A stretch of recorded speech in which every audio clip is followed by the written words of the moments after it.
You know, I've kind of said this for a long time, and I stick by it. I still feel that the Xbox One has essentially lost a generation, probably not in the way that you would think, strictly in a sales perspective. I actually think the Xbox One is a great console and offers a lot more than the PlayStation 4 in a lot of ways. I just feel like it won't be able to catch up in sales just due to the original launch ideas and things like that.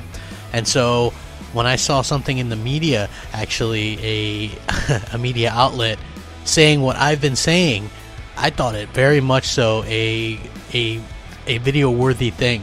Hey, what's up everybody? Crapgamer here with Crapgamer Reviews, back with another video. Thank you guys for checking it out. I really do appreciate it. Thank you guys for checking it out. I certainly do appreciate it, and I also appreciate likes, subscribes, shares, all that kind of good stuff. You know, I really do appreciate it. Thank you. I know I just said appreciate it like 4 or 5 times, and now I feel a little bit weird. Okay, but anyway, so anyway, onto this article.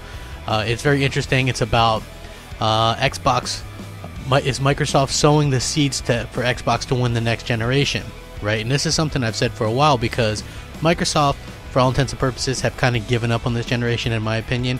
And I've said that before. We're in the 5th year of this generation. PlayStation 4 has like 75 million units sold. The Xbox One trails by a lot. You know what I mean? There's a lot of reasons for this. You know, Phil Spencer's done a good job, admirable job of, you know, keeping Xbox relevant. You know what I mean? It's an interesting type situation that we're in, especially when you look at last generation. But what Microsoft is doing is kind of, you know, doing something that would really help them next generation. And according to this, added value. With fewer sales equating to fewer game exclusives, many of Microsoft's recent Xbox initiatives have been focused on hardware and services designed to appeal to their core audience. The justified criticism is that because the Xbox One doesn't have an extensive library of first-party games, these services add very little. And this is partly true, but when the next generation arrives, they could well make the difference. These services are not just there to keep Xbox One alive, but part of a long-term plan to support the eventual launch of Microsoft's next system. They won't change the course of this generation, but they will perhaps influence the next. And this approach echoes Nintendo's retreat to its core fan base in the wake of the Wii U failure.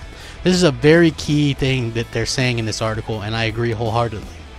The key selling point next time around will not necessarily be one of the one technology. Let's assume all systems will be comparatively equal in hardware terms, but of ecosystem. Players who subscribe to Xbox Live or PlayStation Plus will have access to an extensive catalog of free games, friend networks, and proudly, if fruitlessly nurtured lists of hard-earned achievements or trophies. These are services designed to make it harder to move from the system. However, despite this brand loyalty, fans have short memories and can be fickle. As we see time and again, with gamers have a nose for value, and new consumers entering the market will be buying consoles with an eye on the future just as much as the past.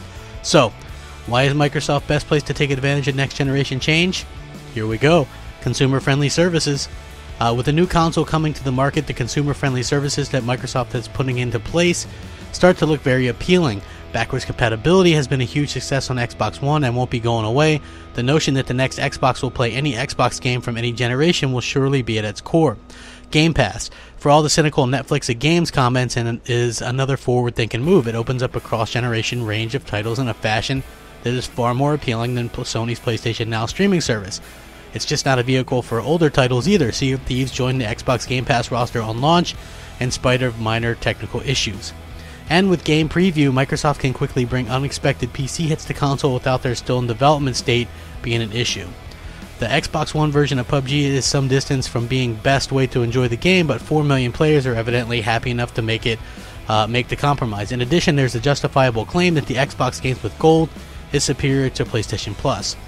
Finally, niche but value added incentives like Play Anywhere and some overlooked but smartly designed community reward features, and of course the integrated Mixer streaming platform complete the package.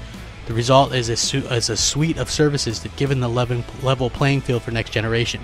This could tip the balance back in Microsoft's favor. Very interesting stuff.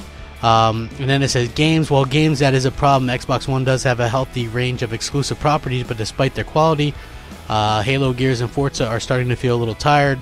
The cancellation of Scalebound and delays of Crackdown 3 haven't helped the public perception. There's hope in a new wave of exclusives, however. Sea of Thieves is the best thing Rare has worked on in years. And if PUBG can be secured long term or even acquired, it would be another huge boost. The overall lack of system sellers is something that Phil Spencer has acknowledged and pledged to fix. This year's E3 needs to deliver. And he's not predicting a collapse for PlayStation, by the way. Just that Microsoft is sowing the seeds for a fantastic run at next generation. And I've said that myself. Microsoft is setting themselves up for next generation. Fable, that's going to be a next-gen thing. It's also going to be playable on the Xbox One, the Xbox One X, but it's really set up for next generation. You also are going to have Gears of War 5 that's going to launch, and some of these new IP that Microsoft are currently working on and these deals that they've signed, those are going to pay off down the road. We're still going to get stuff in the meantime, but I would expect that Microsoft wants to launch the next Xbox with all these great services. Imagine somebody going, I can buy a next Xbox, the Xbox 2 for $4.99. It's just as powerful as the PS4, PS5, but I don't have to buy any of the games at launch because they're all in Game Pass right away. Right? Gears, Forza, all these games are right in Game Pass right away. Imagine that. That's value. People are going to like that. Microsoft has done a good job of setting themselves up. Looking ahead, they were looking ahead at Sony's moves on the board moves and moves ago. They're predicting where Sony's going to go, and that is where they have a real chance. I will link this article. Let me know what you guys think. I found it fascinating because I pretty much agree with everything said here. Rack 'em up. Have a great day. Crapgamer out.